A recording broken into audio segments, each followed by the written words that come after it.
A few minutes later. சொல்லுங்கக்கா. WhatsApp ஸ்டேட்டஸ்ல வச்சிருக்காரா? எனக்கு தெரியலக்கா, நான் எதுவும் பார்க்கல. என்ன வச்சிருக்காரு? அப்படியா? பாத்தீங்களா, எங்க தம்பிக்கு என் மேல அவ்வளோ பாசம். ஊருக்கண்ணே பற்றுன்னு சொன்னா புரிஞ்சிக்கவே மாட்டேன்றாரு. இப்பதான் வாட்ஸ்அப் ஸ்டேட்டஸ்லாம் வைக்கிறாரு.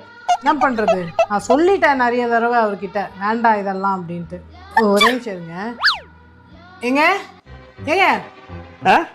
வாட்ஸ்அப் ஸ்டேட்டஸ் என்னங்க வச்சிருக்கீங்க? எல்லாரும் ஃபோன் பண்ணி கேட்டுட்டு இருக்காங்க. என்னம்மா? டெலீட் பண்ணுங்க. இல்லை புரியல, என்ன டெலீட் பண்ணோம்? அக்கா ஒரு நிமிஷம். ஏய் மூட்டு உட்கார்றான். ஃபோனை எடுத்ததும் தெரியாது, வாட்ஸ்அப் ஸ்டேட்டஸ் போட்டதும் தெரியாது, ஒன்றும் தெரியாது. அக்கா சொல்லிட்டேக்கா, கேட்கவே மாட்டேன்றாரு. இந்த பொழப்புக்கு